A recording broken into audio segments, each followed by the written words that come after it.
Job లేక ఇబ్బంది పడుతున్నారా? అయితే మెడికల్ కోడింగ్ మీకు మంచి ఆప్షన్. వెంటనే కాల్ చేసి కోర్సులో జాయిన్ అవ్వండి.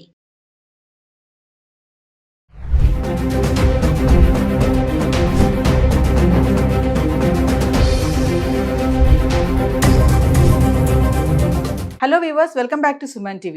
The great grandson freedom fighter Kanneganti Hanumantrao garu PhD in American Studies, అమెరికాలో ఉన్నటువంటి 12 యూనివర్సిటీస్లో ఎక్స్పర్టీస్, అంతేకాకుండా centre for human security studies founder and executive director Ramesh Kanneganti గారు మనతో పాటు ఉన్నారు. సార్తో మాట్లాడదాం. నమస్తే సార్. నమస్తే నవీన గారు. నమస్తే సార్. ఇప్పుడు కెనడా కూడా ఒక బర్నింగ్ టాపిక్ అయిపోయింది. అంటే ట్రంప్ ఎఫెక్ట్ ఏదైతే ఉందో అది కెనడా మీద కూడా పడింది అనుకోవచ్చు.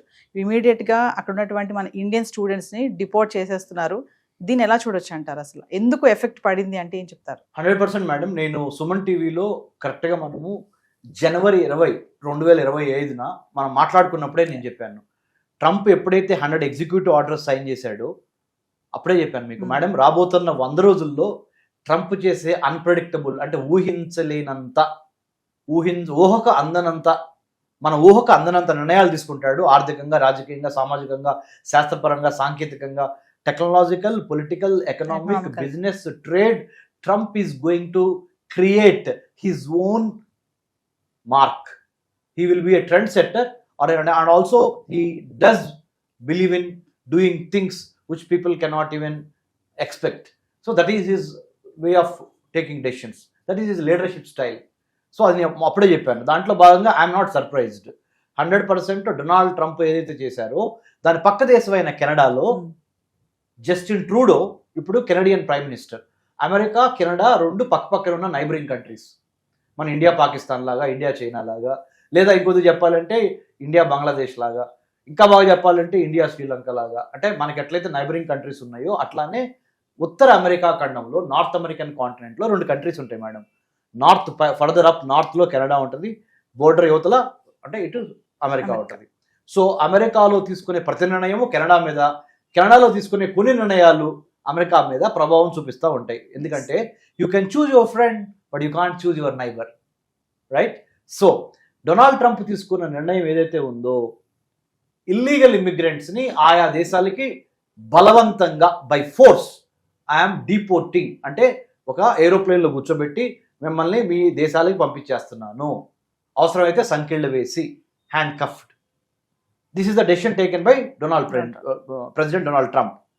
ఆబ్వియస్లీ నేను చెప్పాను, అమెరికా తీసుకున్న నిర్ణయం, United States of American president తీసుకున్న నిర్ణయాన్ని not only Canada but also in the days to come UK కూడా స్టార్ట్ చేసింది, Australia, New Zealand and many other countries, Japan, South Korea, many other Gulf countries, Gulf cooperation council countries, Iran, ఇవి ఉన్నాయి కదా మనకి, ఇటు Oman, Bahrain, Qatar, ఈ కంట్రీస్తో పాటుగా Saudi Arabia తప్పనిసరిగా వాళ్ళు కూడా ఫాలో అవుతారు.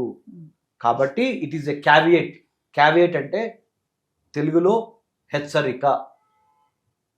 ఇంకో పదము వార్నింగ్. ఏంటంటే మన ఇండియన్స్ ఎక్కడున్నా దయచేసి మీ డాక్యుమెంట్స్ ప్రాపర్గా ఉన్నాయా లేవా, మీ పాస్పోర్ట్ ఎక్స్పైర్ అవుతుందా, మీ వీసా ఎక్స్పైర్ అవుతుందా, మీరు సబ్మిట్ చేసిన financial documents to get visa to go to other countries like UK, USA, Canada, Germany, France, Australia, Japan, New Zealand, please cross-check your documents one more time. Already if you have committed mistake, don't stay in that country. Please come back. After United States of America implemented the executive order that was signed by the President Trump on 20th January 2025, will be having a cascading effect or a domino effect అంటారు. కరెక్ట్గా చెప్పాలంటే తెలుగులో ఒక పేక ముక్క వెళ్ళి ఇంకో పేక ముక్కమే పడుద్ది, అలా ప్యాక్ ఆఫ్ కార్డ్స్ పడిపోతూ ఉంటాయి. అలానే ఈ ప్రెసిడెంట్ డొనాల్డ్ ట్రంప్ తీసుకున్న నిర్ణయాన్ని అమెరికాతో పాటు Canada, Australia, Japan and then Norway, Sweden, UK, France, Germany అన్ని దేశాలు ఫాలో అవుతుంది. కాబట్టి be careful, be watchful, don't try to overstay in that particular country. So ఎందుకు సార్ ట్రంప్ తీసుకున్న నిర్ణయాలన్నీ మీరు అన్నట్టుగా ఆ దేశాలన్నీ ఫాలో అవుతాయి అంటున్నారు? ఎందుకు ఫాలో అవ్వాలి? ఏంటి రీజన్ ఏంటి అంటారు? ఫాలో అవ్వకపోతే వచ్చే ఎఫెక్ట్స్ ఏంటి? ఎందుకు ఫాలో అవ్వాలి ప్రెసిడెంట్ ట్రంప్ నిర్ణయాన్ని వేరే దేశాలు? ఎందుకంటే మేడం, 1990 నుంచి లిబరలైజేషన్, ప్రైవేటైజేషన్, గ్లోబలైజేషన్ అనే ఒక ఆర్థిక విధానం స్టార్ట్ అయింది.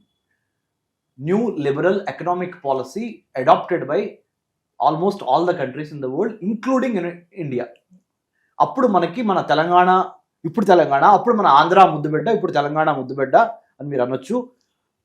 పాములపర్తి, శ్రీ పాములపర్తి వెంకట మన నరసింహారావు గారు, పివి నరసింహారావు గారు, ఆయన వంగర గ్రామము, మరి ఇక్కడ మన తెలంగాణలో ఇక్కడ పుట్టి పెరిగిన ఆయన భారతదేశానికి 1991 నుంచి 96 మధ్య ఆయన ప్రైమ్ మినిస్టర్గా ఉన్నారు. అతి కీలకమైన దశ భారతదేశానికి, భారతదేశ దిశ మార్చిన కీలక సంవత్సరాలు ఇవి. అంటే సంకీర్ణ ప్రభుత్వంతో ఎప్పుడైనా తుమ్మితే ఊడిపోయే ముక్కులాగా అలాంటి ప్రభుత్వాన్ని ఆయన తన యొక్క అపర చాణక్య నీతితో, చాకచక్యంతో, అంటే his state craft has been so powerful, so calculative, so strategic in nature, he could navigate the troubled waters then and bring prosperity to India, including the late Prime Minister Dr. Manmohan Singh sir, an exceptional individual and a fine human being, Dr. Manmohan Singh sir, and Sri P.V. Narasimha Rao sir, the late Prime Minister again.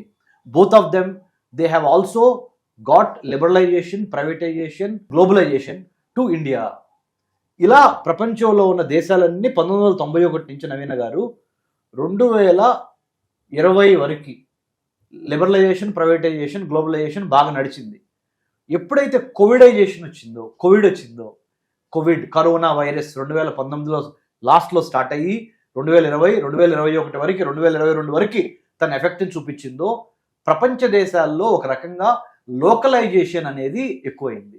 అంటే ముందల మా దేశానికి సంబంధించిన, మా దేశ పౌరులకి విద్య, వైద్యం, ఆరోగ్యం, ఉపాధి అనే వాటి మీద మా ప్రభుత్వం మమ్మల్ని పట్టించుకోవాలి.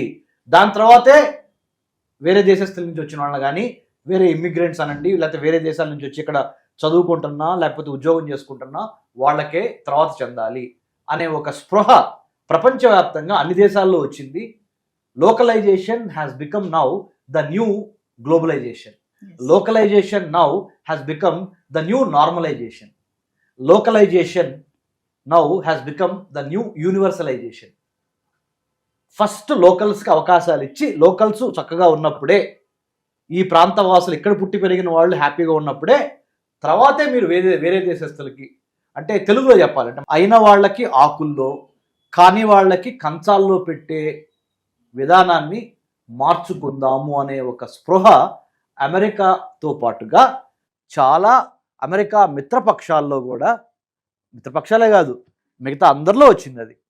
కాబట్టి these are the reasons why localization has become now a new normalization. అంటే సార్ ఒక క్వశ్చన్ చెప్పండి, ఇప్పుడు అమెరికా వచ్చేటటువంటి వాళ్ళందరూ కూడా వలస ఎవరైతే వస్తున్నారో డైరెక్ట్గా కాకుండా ఇట్లా వేరే దేశాల నుంచి అమెరికా వస్తున్నారు అనేది ట్రంప్ వాదన అంటారా? అంటే ఇప్పుడు లైక్ కెనడా తీసుకుందాం, మనము కెనడాని మిస్యూజ్ చేసుకుని అమెరికా వస్తున్నారు అనే వాదన ఏమంటారు? కరెక్టే అది. కెనడాని మిస్యూజ్ చేసుకుని అమెరికాలోకి వెళ్ళిన వాళ్ళు చాలా మంది ఇండియా నుంచి, చాలా మంది ఉత్తరప్రదేశ్, హర్యానా, కేరళ, కొంతమంది ఆంధ్ర, తెలంగాణ, పంజాబ్ నుంచి చాలా ఎక్కువ మంది కెనడాకు వెళ్ళి కెనడాలో చదువుకోవటానికని స్టూడెంట్ వీసా తీసుకుని వెళ్ళి ఫీజులు కట్టి కొద్దిగా కట్టి కెనడాలో లిబరల్గా ఉంటాయి యూనివర్సిటీస్, అక్కడ అడ్మిషన్ తీసుకొని అక్కడికి వెళ్ళిన తర్వాత 2-3 నెలల తర్వాత ఆరోగ్య రీచో, క్లైమేట్ రీచో అనుకూలించట్లేదని చెప్పి అడ్మిషన్ క్యాన్సిల్ చేసుకొని డబ్బులు వాపస్ తీసుకొని, కెనడా లిబరల్ కంట్రీ అని చెప్పాను నేను, డబ్బులు వాపస్ తీసుకొని అక్కడ యూనివర్సిటీస్ మళ్ళీ వాపస్ ఇచ్చినాయి. ఆ డబ్బులతో మధ్యవర్తుల్ని, దళారుల్ని నమ్మి అమెరికాకి కెనడాకి ఉన్న బోర్డర్ దాటి అమెరికాలో ప్రవేశించినప్పుడు అమెరికాలో ఉన్న United states customs and immigration service కానీ, ఐస్ అంటే మన కస్టమ్స్ ఎన్ఫోర్స్మెంట్ ఏజెన్సీ అంటారు అమెరికాలో, అది కానీ పట్టుకోవడం జరిగింది, ఇన్వెస్టిగేషన్ చేయడం జరిగింది. వాళ్ళకి అర్థమైంది ఏంటంటే ఇండియా నుంచి టౌట్స్, దళారులు, మధ్యవర్తులు, బ్రోకర్లు, మీరు ఏవైనానండి, వాళ్ళని పట్టుకొని, అంటే కరెక్ట్ ఇంటెన్షన్స్తో కాకుండా, మంచి ఇంటెన్షన్తో కాకుండా, మంచి ఉద్దేశంతో కాకుండా తీసుకున్న వీసా ఒకటి లోపలికి చొరబడి వేరే పనులు చేయడం అనేది దొరికింది. కాబట్టి ప్రెసిడెంట్ ట్రంప్ తన నిర్ణయాన్ని మార్చుకున్నాడు. ఏమని? కెనడా బోర్డర్ని స్ట్రెంగ్థెన్ చేయటం, కెనడాకి అమెరికాకి ఉన్న బోర్డర్ని, తర్వాత మెక్సికో నుంచి కూడా చాలా మంది లోపలికి వస్తున్నారు, దాన్ని స్ట్రెంగ్థన్ చేయటము, వాల్ కడతాము, యుఎస్ మెక్సికో మధ్య మెక్సికో మధ్య. వాల్ కడతాము. కెనడాని ఏమంటున్నాడు, అవసరమైతే నువ్వు చాలా వరకు నీ యొక్క సెక్యూరిటీ మేము చూస్తున్నాం కాబట్టి, నువ్వు డబ్బులు ఇవ్వట్లేదు కాబట్టి, నార్త్ అట్లాంటిక్ ట్రీటీ ఆర్గనైజేషన్ కానీ ఇంకోటి కానీ దాంట్లో మేము we're protecting you Canada. You don't have very good standing army, you don't have very good arms ammunitions and other technology. We're taking care of you, but you are not paying anything to us. Let's do one thing. రాజ్యంగా మీరు బతకాల్సిన అవసరం లేదు. You don't need to be an independent country.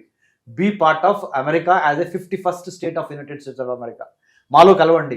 America సంయుక్త రాష్ట్రాలు 50 ఉన్నాయి కదా, మీరు 51వ రాష్ట్రం అండి. మీ మంచి చెడు మేము చూసుకుంటాం. ఎదురు మీరు మాకేం డబ్బులు కట్టట్లేదు కదా, మీ గురించి మేమే పట్టించుకుంటున్నాం కదా, మీ మీద యుద్ధం జరిగితే మేము పోరాడడానికి రెడీగా ఉన్నాం కదా అని డొనాల్డ్ ట్రంప్ ఆ విధంగా కూడా కెనడియన్ ప్రైమ్ మినిస్టర్ జస్టిన్ ట్రూడోకి మొహమ్మద్ చెప్పేశాడు. కెనడియన్ ప్రైమ్ మినిస్టర్ జస్టిన్ ట్రూడోకి మొహమ్మద్ చెప్పాడయ్యా, నువ్వు నీ దేశాన్ని కాపాడుకోవటంలో ఫెయిల్ అవుతున్నావు, దయచేసి మా 51వ అమెరికా సంయుక్త రాష్ట్రంగా కా అని చెప్పాడు.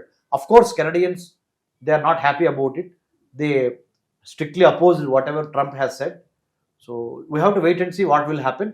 బట్ నేను చెప్తుంది ఏంటంటే, కెనడాని వాడుకొని భారతీయులు వేరే దేశాల వాళ్ళు కూడా కెనడాలో అడ్మిషన్స్ తీసుకొని కెనడాలో వ్యాపారం అని చెప్పి వెళ్ళి కొన్నాళ్ళు ఉండిన తర్వాత అక్కడి నుంచి అమెరికాకు వెళ్ళటం అనేది ఫైనల్ డెస్టినేషన్గా చేసుకున్న మాట వాస్తవము. దొంగ లెక్కలు, దొంగ పత్రాలు, దొంగ పేపర్ డాక్యుమెంటేషను చూపించిన మాట వాస్తవము. కాబట్టి ప్రెసిడెంట్ ట్రంప్ అట్లా రియాక్ట్ అయ్యాడు. Thank you thank you Naveen గారు.